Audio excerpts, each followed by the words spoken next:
ವೀಕ್ಷಕರೇ, ನಾವಿವತ್ತು ಸಕ್ಕರೆ ನಾಡು ಮಂಡ್ಯದಲ್ಲಿದ್ದೀವಿ. ನಾವೀಗ ಏರ್ಪೇಟೆಯಲ್ಲಿದ್ದೀವಿ. ಮಂಡ್ಯದ ರಾಜಕೀಯ ಅಂದ್ರೆ ಇಡೀ ಇಂಡಿಯಾನ ತಿರುಗಿ ನೋಡೋ ತರ ಇರುತ್ತೆ. ಜಿಲ್ಲೆ ಉಳಿಸ್ತೀನಿ, ನಾನು ಜಿಲ್ಲೆ ಉಳಿಸ್ತೀನಿ ಅಂತಾರೆ. ಯಾವ ಬಂದು ನಾನು ಜಿಲ್ಲೆ ಇಲ್ಲಿವರೆಗೂ ಮಾಡೋಕ್ಕಾಗಿಲ್ಲ. ಸುಮಲತಾ ನಾವೇನು ಮಾಡಿಲ್ಲ, ಸುಮಲತಾ ಹಾಕೋದಿಲ್ಲ. ನಾವು ಬಂದೇ ಇಲ್ಲ, ಸುಳ್ದೆ ನೋಡಿಲ್ಲ ಈ ಕಡೆಗೆ ಕ್ಯಾರ್ಪೇಟೆ ತಾಲೂಕೆ. ಇವಂತವ್ರಿಗೆಲ್ಲ ಓಟ್ ಹಾಕಿ ನಾವು ಗೆಲ್ಸ್ಬಿಡೋಲ್ಲ, ನಮ್ಮ ಹೆಗಡೆ ತಗ ನಾವು ಹೊಡ್ಕೋಬೇಕು. ಮೈತ್ರಿ ಆದ್ರೆ JDS ಬಿಜೆಪಿ ಓಟ್ ಹಾಕಿ. ಸುಮಲತಾ ರಮ್ಮಿಲ್ ಕಾಲ್ಭಾಗ ಮಾಡಿಲ್ಲ.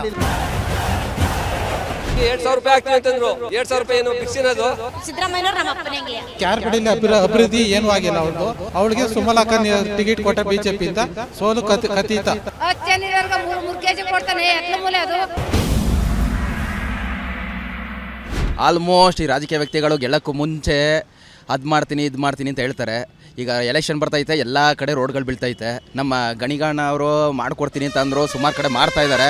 ಬಟ್ ಈ ಸಲ BJP ಮತ್ತು JDS ಮೈತ್ರಿ ಮಾಡ್ಕೊಂಡು ನಾವು ಹಂಗೆ ಮಾಡ್ತೀವಿ ಹಿಂಗೆ ಮಾಡ್ತೀವಿ ಅಂತ ಹೇಳ್ತಾ ಇದ್ದಾರೆ. ಈ ಕಾಂಗ್ರೆಸ್ ಸರ್ಕಾರದವರು ಎಲ್ಲನೂ ಫ್ರೀ ಮಾಡಿಕೊಟ್ರು. ಆ ಗಂಡಸ್ರುಗಳಲ್ಲಿ ನಾವೇನು ಮಾಡಿದ್ದೋ. ಇನ್ನು ಮೋದಿಜಿ ಹೇಳ್ತಾ ಇದ್ದಾರೆ ನಮ್ಮ ಯುವಕರಿಗೆಲ್ಲ ಒಳ್ಳೆ ಕೆಲಸಗಳು ಸಿಕ್ಕೈತೆ ಅಂತ. ನೋಡಿ ಯುವಕರುಗಳು ಹೆಂಗೆ ನಿಂತಿದ್ದೀವಿ ಟೀ ಕುಡಿಯೋಕ್ಕೆ ನಾವು ಹುಡುಗರುಗಳು ಫ್ರೀಯಾಗಿ ನಿಂತಿದ್ದೀವಿ. ಎಷ್ಟೋ ಜನಕ್ಕೆ ಕೆಲಸ ಇಲ್ಲ. ಮಂಡ್ಯದಲ್ಲಿ ಏನು ಅಭಿವೃದ್ಧಿ ಮಾಡ್ತಾವ್ರೆ, ಅಂಗಡಿಗಳು ಮಾಡಿದ್ರು, ಬೈಪಾಸ್ ಹೊರಗಡೆ ಮಾಡಿಟ್ರು, ಸೈಟ್ ವ್ಯಾಲ್ಯೂ ಜಾಸ್ತಿ ಮಾಡಿಟ್ರು. ಒಂದು ಗೌರ್ಮೆಂಟ್ ಕೆಲಸಕ್ಕೆ ಹೋಗಿ ನಿಂತ್ಕೊಂಡ್ರೆ ಗೌರ್ಮೆಂಟಲ್ಲಿ 108 ತಲೆನೋವುಗಳು. ಈಗ ಅಣ್ಣ MCom B.Ed ಈಗ ಏನೂ ಮಾಡ್ತಲ್ಲ, ಇವೆಂಟ್ ಮಾಡ್ಕೊಂಡು ನಿಂತಿದ್ದೀರಿ. ಈ ಕೋವಿಡ್ ಬಂತಲ್ಲ, ಕೋವಿಡ್ ಬಂದಮೇಲೆ ಎಲ್ಲನೂ ಕೈ ಕೆಟ್ಟೋಯ್ತು. ಅರ್ಧ ಸಂಬಳ, ಅದಾದಮೇಲೆ ಏನಂದ್ರೆ ಏನೂ ಇಲ್ಲ. ಎಲ್ಲರದಲ್ಲೂ ಕೈ ಸುಟ್ಟೋಗಿ ಏನೂ ಬೇಡ ಅಂದ್ಬಿಟ್ಟು ಊರು ಸುತ್ಕೊಂಡು ನಿಂತಿದ್ವಿ. ಹೇಳಿ ಅಣ್ಣ. ಸುಮಲತಾ ಅವರು ಕಳೆದ ಬಾರಿ ಗೆದ್ದರು. ನೋಡ ಆ ಹಿಂದೆ ಕಾಂಗ್ರೆಸ್ ಇತ್ತು, ಆಮೇಲೆ JDS ಬಂತು, ಆಮೇಲೆ ಹೀಗೆ ಆಗ್ತಾನೆ ಇದೆ. ಮಂಡ್ಯದಲ್ಲಿ ಒಂದು ಸ್ಟೇಬಲ್ ಆಗಿ ಒಂದೇ ಬರ್ತಿಲ್ಲ. ಅಂದರೆ ಅಭಿವೃದ್ಧಿ ಒಂದು ವಿಚಾರ ಬಂದಾಗ ಮಂಡ್ಯ ಸೊಸೆ ನನ್ನ ಕೈ ಬಿಡಬೇಡಿ ಅಂಬರೀಷಣ್ಣನ ಹೆಸರು ತಗೊಂಡು ಮತ್ತೆ ಮಾಡಿದ್ರು. ಮತ್ತು ಜೋಡೆತ್ತು ಬಂತು, ಇದೆಲ್ಲ ಆಯಿತು. ಆಮೇಲೆ ಸ್ವಾಭಿಮಾನ ಅಂದ್ಕೊಂಡು ಗೆದ್ದರು. ಗೆದ್ದಾದ್ಮೇಲೆ ಏನೇನು ಮಾಡಿದರೆ ಮಂಡ್ಯಗೋಸ್ಕರ?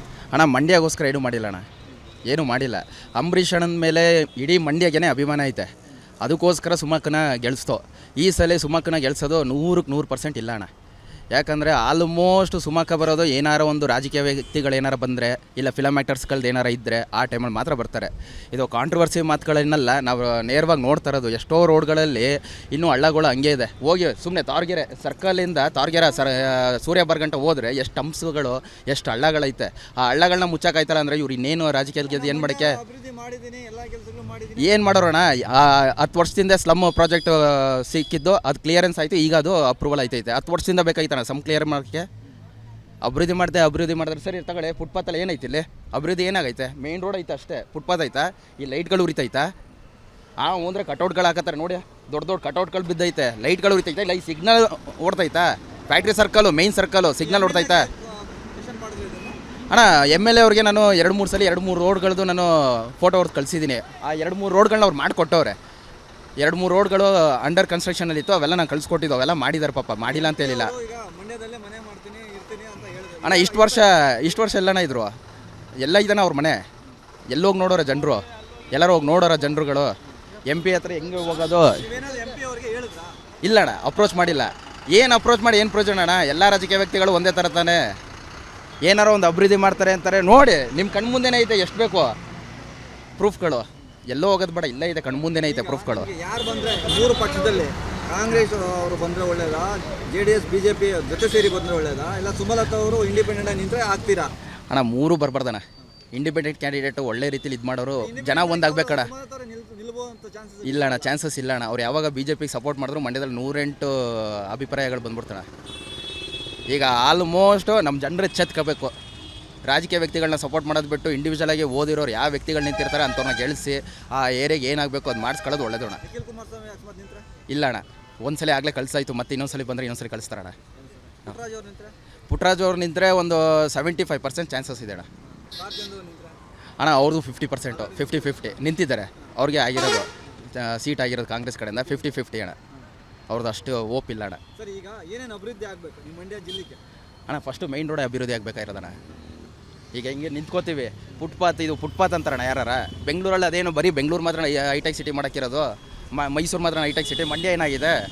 ಮೇಯ್ನ್ ರೋಡು ಬೈಪಾಸ್ ಮಾಡ್ಕೊಂಡ್ರು ಮೇಯ್ನ್ ರೋಡಲ್ಲಿ ಒಂದು ಲೈಟ್ ಉರಿಯಲ್ಲ, ನೀವೇ ನೋಡಿ ಒಂದು ಲೈಟ್ ಉರಿಯಲ್ಲ ನೈಟ್ ಹೊತ್ತು ಈ ಸಿಗ್ನಲ್ ಒಂದು ಗಾಡಿಗಳಿಲ್ಲ ಫಾಸ್ಟಾಗಿ ನುಗ್ತವೆ, ಒಂದು ಸಿಗ್ನಲ್ ಇಲ್ಲ. ಯಾರು ತಾನೇ ಇದಕ್ಕೆ ಜವಾಬ್ದಾರಿ?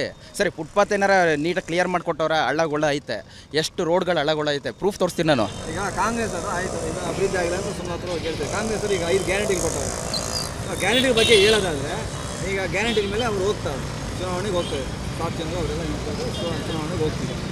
ಮೋದಿಯವರು ನೋಡಿ ಓಟ್ ಹಾಕಿ ಅಂತ ಅವರು ಬರ್ತಿದ್ದಾರೆ. ಈಗ ಬೆಂಬಲಿತ ಅಭ್ಯರ್ಥಿಯಾಗಿ ಯಾರು ಬರ್ತಾರೋ ಗೊತ್ತಿಲ್ಲ, ನಿಖಿಲ್ ಬರ್ತಾರೋ ಇಲ್ಲೇ ಹೋದರೆ ಪುಟ್ಟರಾಜು ಅವ್ರು ಬರ್ತಾರೋ ಗೊತ್ತಿಲ್ಲ, ಸೊ ಬೇರೆ ಕ್ಯಾಂಡಿಡೇಟ್ ಆಗ್ತಾರೋ ಅದು ಗೊತ್ತಿಲ್ಲ. ಸೊ ಅವರು ಮೋದಿಯವ್ರ ಮುಖ ನೋಡ್ಕೊಂಡು ಬರ್ತಾರೆ. ಇದು 5 ಗ್ಯಾರಂಟಿಗಳು ಅವರು ಇದು ಸುಮಲತಾ ಅವರಿಂದ ನಾನು ಮಂಡ್ಯ ಸೊಸೆ ಅನ್ನೋದ್ರಲ್ಲಿ ಬರ್ತಾರೆ. ನಿಮ್ಮ 3 ಪಕ್ಷದಲ್ಲಿ ಯಾರು ಬಂದರೆ ಒಳ್ಳೇದಾಗುತ್ತೆ, ನಿಮ್ಗೆ ಮಾಡಬೇಕು ಮಂಡ್ಯಗೆ? ಅಣ್ಣ 3ರಲ್ಲಿ ನಮ್ಮ ಪುಟ್ಟರಾಜು ಅವ್ರು ಬಂದರೆ ಒಂಚೂರು ಅಭಿವೃದ್ಧಿ ಆಗ್ಬೋದು ಅಂತ ಅಂದ್ಕೊಂಡಿದ್ದೀವಿ ಈ ಸಲ. ಅದು ಬಿಟ್ಟರೆ ಇನ್ಯಾರು ಬಂದರೂ ಆಗಲ್ಲ ಅಣ್ಣ, ಯಾಕಂದ್ರೆ 3 ಸರ್ಕಾರನೂ ನೋಡಾಯಿತು. ಈಗ ಪುಟ್ಟರಾಜು ಅವರು ಒಂದೊಂದ್ಸಲಿ ನೋಡೋಣ, ಎಲ್ಲರಿಗೂ ಚಾನ್ಸ್ ಕೊಟ್ಟಾಯಿತು, ಚಾನ್ಸ್ ಕೊಟ್ಟು ಸಾಕಾಗೈತೆ.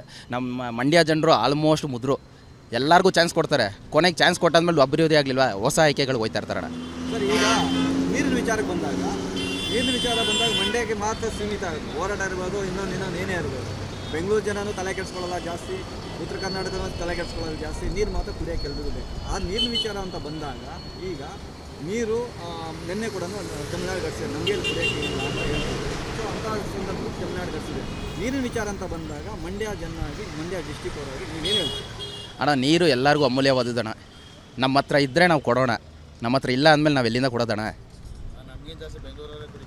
ಬೆಂಗಳೂರವರೇ ಜಾಸ್ತಿ ಕುಡಿತಾರೆ, ಅದು ರಾಮನಗರದವರು, ಕನಕಪುರದವರು ಎಲ್ಲ ಕಡೆ ನೀರು ಹೋಯ್ತೈತೆ. ಮಂಡ್ಯ ನೀರು ಮಂಡ್ಯದಲ್ಲೇ 3 ದಿನಕ್ಕೆ ಒಂದು ಸಲ ಬರುತ್ತೆ.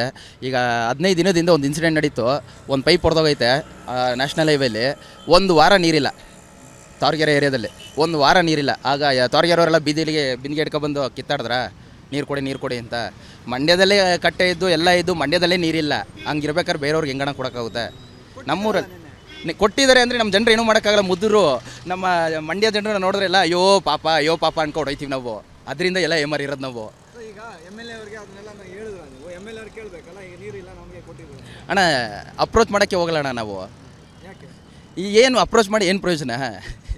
ನೀವೇ ಆರಿಸಿದ ವ್ಯಕ್ತಿಗಳೆಲ್ಲ ಹೋಗಿ ಅಪ್ರೋಚ್ ಮಾಡಿ ಅಣ್ಣ ಆರಿಸಾದ್ಮೇಲೆ ನಾವೇನು ಅಪ್ರೋಚ್ ಮಾಡೋ ಅವಶ್ಯಕತೆ ಇಲ್ಲ ಅಣ್ಣ. ಆರಿಸಾದ್ಮೇಲೆ ಅವ್ರಿಗೆ ಗೊತ್ತಿರುತ್ತಣ್ಣ 108 ಕೆಲಸಗಳು ಏನೇನು ಪೆಂಡಿಂಗ್ ಇದೆ, ಏನೇನು ಮಾಡಬೇಕು ಅಂತ ಅವ್ರಿಗೆ ಗೊತ್ತಿರುತ್ತೆ. ಮತ್ತು ಅವ್ರಿಗೆ ಬರೀ ಮಂಡ್ಯ ಅಂದರೆ ಬರೀ ಫ್ಯಾಕ್ಟ್ರಿ ಸರ್ಕಲ್ ಮಾತ್ರ ಅಲ್ಲ, ಸುಮಾರು ಏರಿಯಾಗಳಿದೆ, ಎಲ್ಲ ಏರಿಯಾಗಳನ್ನೂ ನೋಡ್ಬೇಕು. ಈಗ ನಾನು ಸುಮಾರು ಏರಿಯಾಗಳು ಓಡಾಡ್ತಾ ಇರ್ತೀವಲ್ಲ, ಸುಮಾರು ಏರಿಯಾಗಳಲ್ಲಿ ರೋಡ್ಗಳು ನಿಂತೋಗಿತ್ತು, ರೋಡ್ ಕನ್ಸ್ಟ್ರಕ್ಷನ್ ಆಗ್ತಾಯಿದೆ, ನಡೀತಾ ಇದೆ ಕೆಲಸಗಳು. ಆದರೂ ಸ್ವಲ್ಪ ರೋಡ್ಗಳು ಹೆಂಗೆ ನಿಂತಿದೆ, ಹೆವಿ ಓಡಾಡೋ ವೆಹಿಕಲ್ಗಳಲ್ಲಿ ಜಾಗದಲ್ಲೇ ಇನ್ನೂ ರೋಡ್ ಆಗಿಲ್ಲ. ಆಗುತ್ತೆ ಅನ್ನೋ ನಂಬಿಕೆ ಇದ್ದೀವಿ ನಾವು. ನೋಡೋಣ, ಈಗ 1 ವರ್ಷ ಆಗಿದೆ, ಈಗ 1 ವರ್ಷನಿಲ್ಲ 6 ತಿಂಗಳಾಗಿದೆ, ಇನ್ನೂ 4 ವರ್ಷ ಇದೆ, ನೋಡೋದ ಎಲ್ಲಿವರೆಗೆ ಬರುತ್ತೆ ಅಂತ. ಅದಾದಮೇಲೆ ತಾನೇ ಎಲೆಕ್ಷನು MLAದು, ಆಮೇಲೆ ನೋಡೋಣ. ಸ್ವಾದಿಷ್ಟತೆಯ ಸ್ವಾದ, ತಾಜಾತನದ ಆಹ್ಲಾದ, ಉತ್ತಮ ಆರೋಗ್ಯ ಮತ್ತು ಹೆಚ್ಚಿನ ರೋಗ ನಿರೋಧಕ ಶಕ್ತಿಯ ವೃದ್ಧಿಗೆ ಈಗ ನಿಮಗೆ ಸಿಗುತ್ತಿದೆ ಉತ್ತಮ ಗುಣಮಟ್ಟದ ಪೌಷ್ಟಿಕಾಂಶ Shri Vaidik millet health mix. ಇದು ಸಿರಿಧಾನ್ಯಗಳ ಸಂಪತ್ತು.